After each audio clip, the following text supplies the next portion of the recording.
Hello, good evening everyone. मैं doctor Swati Sharma English सूत्रा में आप सभी का स्वागत करती हूँ। और आज है नॉर्मन लुइस का वोकेबलरी का डे 6 रूट वर्ड से जो मैं आप लोगों को करवा रही हूँ। एक ये किताब है, ये आप लोगों ने ज़रूर देखी होगी या पढ़ रहे होंगे। ये नॉर्मन लुइस की, इसी में से ये रूट वर्ड्स लिए गए हैं। मगर इसका साइज़ देख के लोग जो है वो 2-4 पेजेस पढ़ कर इसे पढ़ते नहीं हैं। तो आप लोगों को मैं ये कहूँगी कि ये जो बुक है ये बहुत अच्छी किताब है वोकेबलरी के लिए, बस थोड़ा सा इसमें पेशेंस रखना पड़ता है। तो रूट वर्ड्स हैं, आप लोगों के लिए बहुत हेल्पफुल है। और एक और चीज़ मैं आप लोगों से कहना चाहूँगी, अगर वीडियो आपको अच्छा लगता है और आपको लगता है आपके साथ साथ ये और लोगों के लिए भी बेनिफिशियल है तो डू शेयर इट। और शेयरिंग इज़ केयरिंग, तो शेयर कीजिए जिससे ज़्यादा से ज़्यादा लोग इससे जो है वो बेनिफिटेड हों। और आप लोग भी जो भी वोकैब कर रहे हैं, बेसिकली ये एक सीरीज़ जो है वो मैंने चलाई हुई है, जो जब इसे कंप्लीट हो जाएगी तो उसके बाद मैं कुछ और सीरीज़ जो है वो स्टार्ट करूँगी। और वोकैबलरी आप लोग भी जानते हैं, जो भी एग्ज़ाम्स हैं उनमें, हर एग्ज़ाम में, और ख़ासतौर पे ये जो टीचिंग के एग्ज़ाम्स हैं इनमें भी वोकैबलरी कितनी इंपॉर्टेंट है। पिछली बार कुछ शब्दों की वजह से ही लोग जो है एक एक क्वेश्चन की वजह से रह गए थे, तो उसी चीज़ को ध्यान में रखते हुए वोकैबलरी को ध्यान दीजिए और पढ़िए। और इसके साथ ही अब मैं स्टार्ट करती हूँ अपना जो ये वाला चैप्टर है, मतलब ये वाला जो वीडियो है आज का। और ये है हमारा वीडियो बैच है इंग्लिश लिटरेचर एंड ग्रामर का। टीजीटी पीजीटी दोनों के हैं आप लोगों का। इसमें सबसे बड़ी बात मैं आपको इसमें सर ये सिर्फ ये कहूँगी कि अगर आप वीडियो लेक्चर्स लेना चाहते हैं तो इंग्लिश सूत्रा का ऐप डाउनलोड करें। चाहे लेना चाहते हैं या नहीं लेना चाहते, आप इंग्लिश सूत्रा का ऐप डाउनलोड कीजिए, स्टोर में जाइए और उसमें वीडियो बैचेस में, जहाँ पर ये टीजीटी और पीजीटी के हैं, उसमें एक वीडियो है जिसमें हाउ टू स्टडी करके सारी चीज़ बताई हुई है। आपको इसमें क्या मिलेगा, क्या इसमें आपके लिए बेनिफिट है, ये सब आपको इसमें दिया हुआ है। उसको देखने के बाद डिसाइड करें कि ये आपके लिए बेनिफिशियल है या नहीं है। खैर, थोड़ा बहुत पॉइंट्स इसके मैं बता देती हूँ कि ये वीडियो बैच है, इसमें ग्रामर और लिटरेचर दोनों के वीडियोज़ हैं। स्टडी मटीरियल आपके घर पर पीडीएफ फॉर्म में आएगा, जिसमें टेस्ट सीरीज भी है। और इसके अलावा और जो क्लास नोट्स वगैरह है वो सारे पीडीएफ फॉर्म में इसमें है। जो क्लास नोट्स है 15-20 पेज के करीब, बाकी सारा मटेरियल जो बुक फॉर्म में है वो आपके घर पर आएगा। ठीक है, चलिए अब इसके साथ ही हम लोग जो है स्टार्ट करते हैं। हमारा पहला वर्ड है टेली। टेली जो रूट है, टेली का मतलब होता है दूर, बहुत दूर के लिए हम टेली यूज करते हैं। और टेली जो है पैथी, पैथी मतलब होता है फीलिंग। जैसे मैंने आपको बताया था एंटीपैथी यानी कि जो है किसी चीज़ के प्रति अवर्जन होना, घृणा करना। एम्पैथी समानुभूति, सिंपैथी सहानुभूति।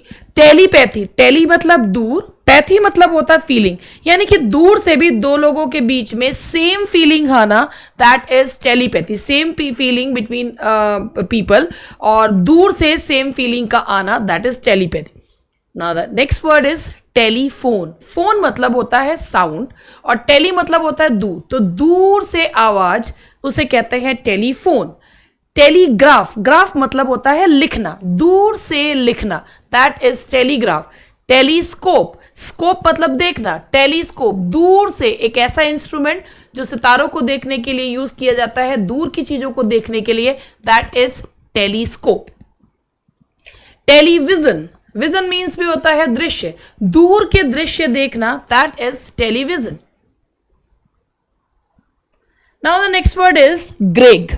ये जो ग्रेग वर्ड है, ये जो ग्रेग रूट है, इसका मतलब होता है, ग्रेग रूट का मतलब होता है झुंड, यानी कि हर्ड। अब इसमें देखिए कॉन्ग्रीगेशन, बीच में ग्रेग आ रहा है। कॉन्ग्रीगेशन का मतलब होता है मीटिंग, एक धार्मिक मीटिंग को कॉन्ग्रीगेशन कहते हैं। जैसे कहीं पर भी साधु संत इकट्ठे होते हैं, कॉन्ग्रीगेशन है, that is religious meeting is known as congregation. The second word is seg. Seg मतलब होता है अलग, ग्रेग मतलब झुंड, झुंड से अलग करना, सेग्रीगेशन। सेग्रीगेट करना मतलब अलग करना, झुंड से अलग करने को सेग्रीगेट करना, और सेग्रीगेशन अलगाव, झुंड से अलग करना, दैट इज सेग्रीगेशन। ठीक है, तो यानी कि सेग्रीगेशन मतलब किसी को झुंड से अलग कर देना, दैट इज सेग्रीगेशन। और उसके बाद नेक्स्ट वर्ड आता है ग्रीगेरियस। ग्रीगेरियस का मतलब होता है एक व्यक्ति जो झुंड का बहुत शौकीन हो, यानी कि एक बेहद सामाजिक व्यक्ति को ग्रीगेरियस कहते हैं। सामाजिक, बेहद सामाजिक व्यक्ति को कहा जाता है gregarious. A very social person is known as gregarious. ये आजकल जितना सोशल मीडिया और इसके मतलब ये फोन और इसके चक्कर में लोग इतने ग्रीगेरियस नहीं रह गए हैं, नहीं तो आज से पहले लोग बहुत ज़्यादा ग्रीगेरियस हुआ करते थे। एक दूसरे के घर, तुम हमारे घर आओ, हम तुम्हारे घर आएंगे, एक दूसरे को, इवन बारात भी जो होती थी वो 5-5, 10-10 दिन पहले जो है वो ठहर जाया करती थी एंड लोगों को कोई लोड नहीं पड़ता था। तो वो बहुत ही ज़्यादा ग्रीगेरियस, सामाजिक, सोशल हुआ करते थे लोग, तो उसे कहते हैं ग्रीगेरियस।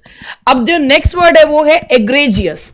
एग्रेजियस जो मतलब होता है कि इतना खराब कि वो झुंड से अलग, इतना खराब जो झुंड से अलग हो उसे एग्रेजियस कहते हैं। जैसे एग्रेजियस को इससे याद करिए, अगर कोई व्यक्ति बहुत ज़्यादा अग्रेसिव है तो वो झुंड से अलग है, अग्रेसिव है तो झुंड से अलग है, तो उसे एग्रेजियस कहेंगे। सामाजिक वही होगा जिसे लोग पसंद करेंगे, एग्रेजियस वो होगा जिसे लोग पसंद नहीं करेंगे। एग मीन्स बाहर, ग्रेग मीन्स झुंड, झुंड से बाहर एग्रेजियस। मगर झुंड से बाहर सेग्रीगेट करने में नहीं, किसी खराब गुण की वजह से, खराब क्वालिटी की वजह से एग्रेजियस। जैसे किसी के मुंह से बहुत बदबू आती हो तो वो एग्रेजियस हो जाएगा, क्योंकि लोग उससे बात करना पसंद नहीं करेंगे, तो वो एग्रेजियस। कोई बहुत एग्रेसिव है, किसी को बात बात में गाली गलौज करने की आदत है, तो वो एग्रेजियस हो जाएगा, वो सामाजिक नहीं होंगे, वो एग्रेजियस हो जाएगा। तो इतना खराब, विशियस मीन्स होता है इतना खराब कि झुंड से बाहर, that is egregious. Now the next word is voc. Voc का मतलब होता है वॉक, वॉक्स, वॉक मतलब आवाज। अब इक्वी वोकल एंड इक्वी वोकेट, दोनों का एक ही है। इक्वी वोकल, इक्वी वोकल का मतलब होता है, इक्वी मतलब होता है समान, और वोकल मतलब आवाज, यानी कि ना हाँ ना इधर ना उधर। Fence sitter, sitting on the fence, यानी कि किसी चीज को ना सही कह रहे हैं ना किसी चीज को गलत कह रहे हैं, उसे इक्वी वोकल। जानबूझ के की हुई चीजें ऐसी जो एम्बिगियस होती हैं उन्हें इक्वी वोकल कहा जाता है, दुविधापूर्ण, ना हाँ में जवाब देना ना में जवाब देना, दैट इज इक्वी वोकल।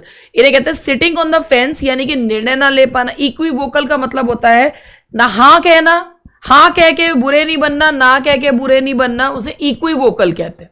यही चीज इक्वी वोकेट है कि जो है मतलब किसी चीज को पर्पसली किसी चीज को दुविधापूर्ण बनाना, that is equi वोकेट।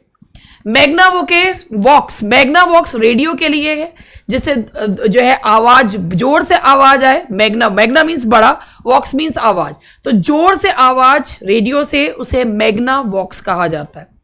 Next word is वॉक्स पॉपुली। पॉपुली मतलब जनता, वॉक्स मतलब आवाज, जनता की आवाज, जनता का ओपिनियन, दैट इज वॉक्स पॉपुली।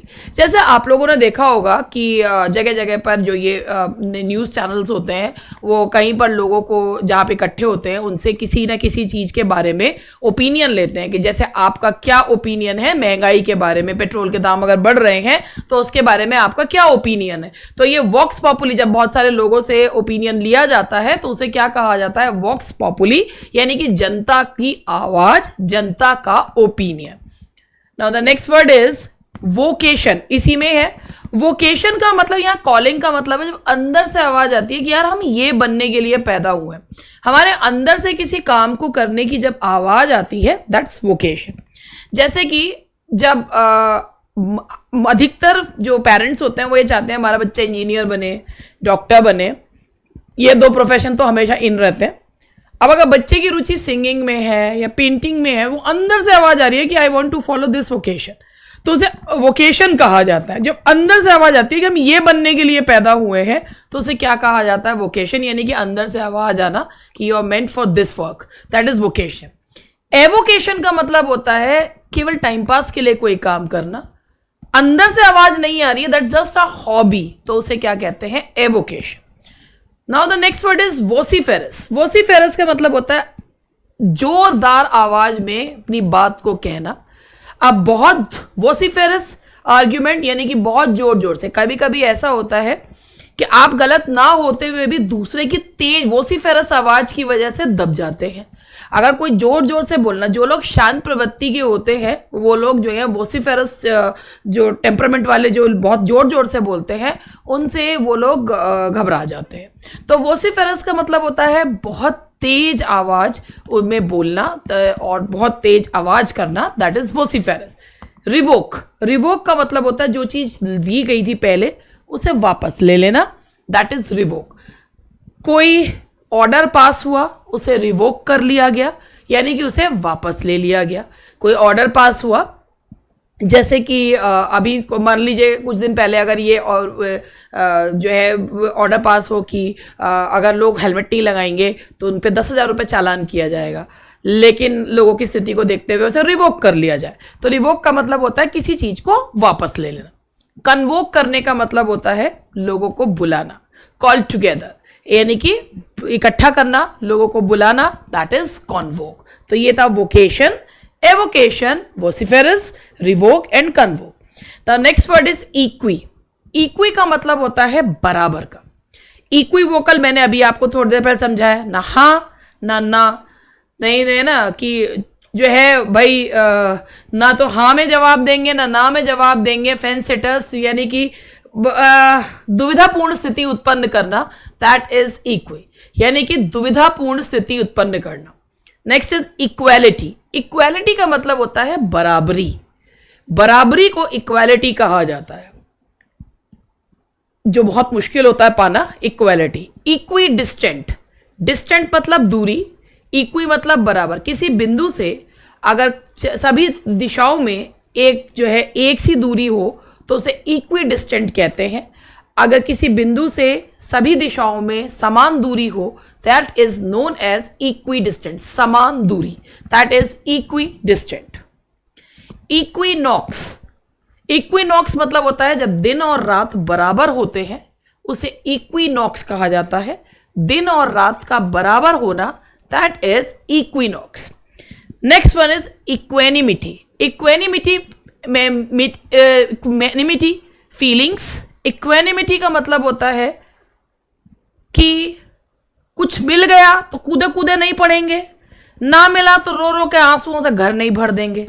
जो लोग हर परिस्थिति में कंपोज्ड रहते हैं, शांत रहते हैं, उस फीलिंग को इक्वेनिमिटी कहते हैं, यानी कि कामनेस। बहुत ही ज़्यादा जो कंपोज्ड रहना, शांत रहना, बहुत अपने आप को जो है किसी भी चीज़ जो है तटस्थ रहना, उसे क्या कहते हैं, इक्वेनिमिटी। वैसे तटस्थ रहने को तो जो है वो न्यूट्रल कहा जाता है, लेकिन इक्वेनिमिटी का मतलब होता है शांति, हर चीज हर परिस्थिति में शांत रहना, दैट इज इक्वेनिमिटी। बहुत ही मुश्किल और रेयर क्वालिटी है, लेकिन इक्वेनिमिटी का मतलब ही होता है हर परिस्थिति में कंपोज्ड रहना। इक्विलिब्रियम का मतलब होता है संतुलन, संतुलन बनाना, दैट इज इक्विलिब्रियम। तो ये अभी तक ये कुछ वर्ड्स थे जो मैंने अभी आपको बताए, equilibrium, equanimity and all that. अब नेक्स्ट जो हमारा वर्ड जो रूट है वो है एमबी।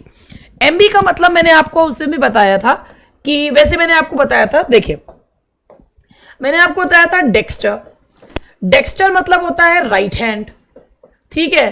तो जो डेक्स्ट्रस कहते हैं, यानी कि जो होशियार होता है, स्किल्ड होता है, डेक्स्ट्रस कहते हैं। सिनिस्टर मतलब लेफ्ट हैंड, तो जो सिनिस्टर मतलब बुरे काम करने वाला, तो डेविल का जो उपासक, तो वो जो है सिनिस्टर।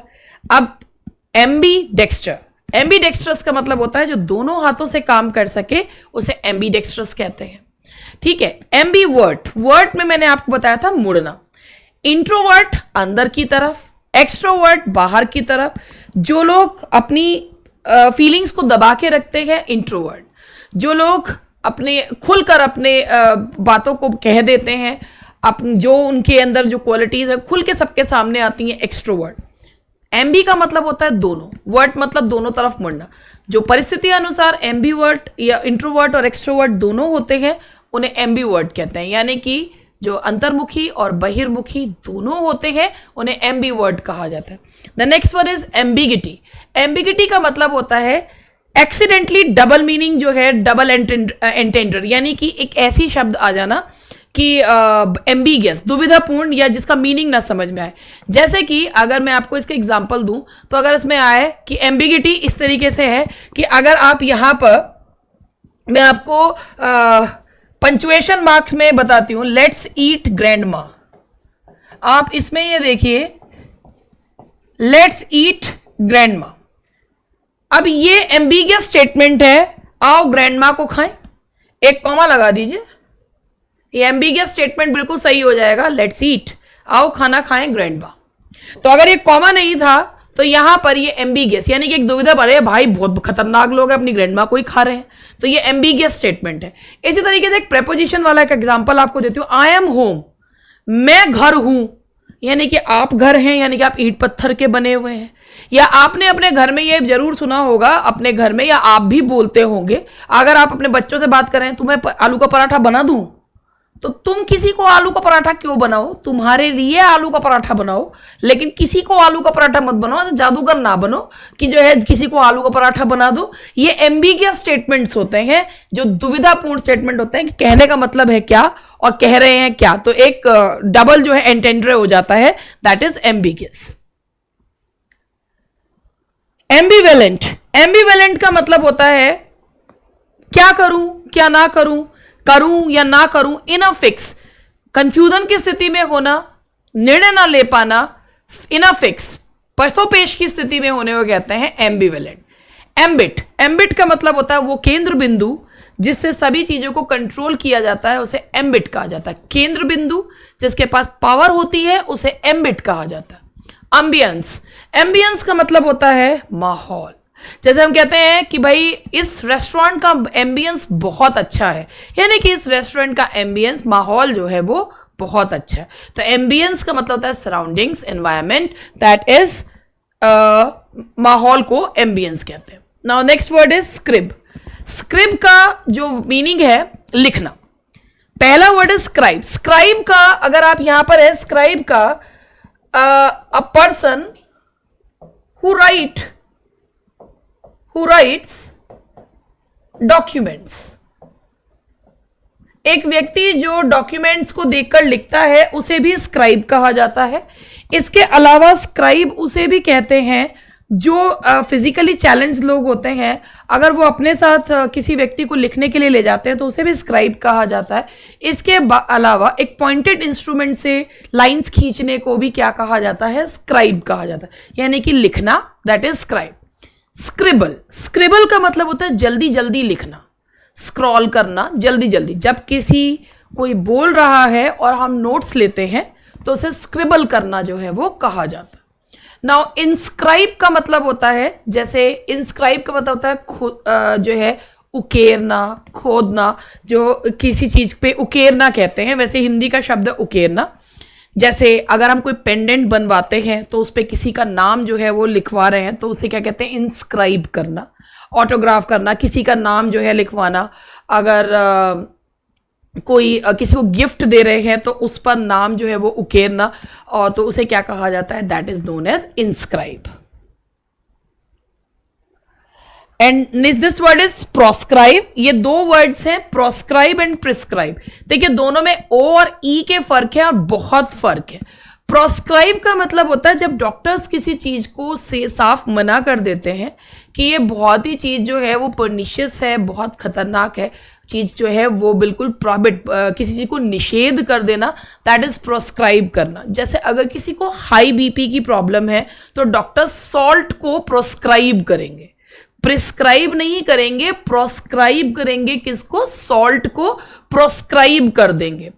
अगर किसी को जो है बेसिकली 4 चीज़ों को डॉक्टर्स जो हैं वो प्रोस्क्राइब करते हैं, जो है भाई मैदा को, चीनी को, नमक को, और एक और था मैं भूल गई हूँ किसको, तो वो जो है उन्हें प्रोस्क्राइब करते हैं। बेसिकली यही कहा जाता है कि यही चीज़ें जो हैं वो हेल्थ ख़राब करने में बहुत ही ज़्यादा जो है वो ये रीज़न होती हैं। प्रिस्क्राइब इसका उल्टा है, जिस चीज़ को कहा है कहना, किसी चीज़ को कहना कि हाँ ये इसके लिए कि ये चीज़ ठीक है, उसे कहते हैं प्रिस्क्राइब। यानी कि किसी चीज़ को अगर आप डॉक्टर्स जो है कहते हैं कि ये चीज़ ले लेनी चाहिए तो उसे प्रिस्क्राइब करना कहते हैं। किसी चीज़ को मना करना हो उसे प्रोस्क्राइब, निषेध करना, दैट इज प्रोस्क्राइब। किसी चीज़ के लिए हामी भर देना, that is prescribe. Scriptures, scriptures का मतलब होता है धार्मिक ग्रंथ। कोई भी रिलीजियस जो ग्रंथ होते हैं उन्हें स्क्रिप्चर्स कहा जाता है। स्क्रिप्ट, हाथ से लिखी हुई जो स्क्रिप्ट मतलब जो हाथ से, वैसे मेनूस्क्रिप्ट है, ये स्क्रिप्ट की जगह मेनूस्क्रिप्ट होना चाहिए। मेनूस्क्रिप्ट होना चाहिए जिसका मतलब होता है हस्त जो है पांडुलिपि जिसे कहा जाता है, यानी कि हाथ से लिखी हुई किताब या हाथ से लिखी हुई कोई भी चीज, उसे मेनूस्क्रिप्ट कहा जाता है। कॉन्स्क्रिप्शन का मतलब होता है जरूरी मिलिट्री सर्विसेज, उसे कॉन्स्क्रिप्शन कहा जाता है।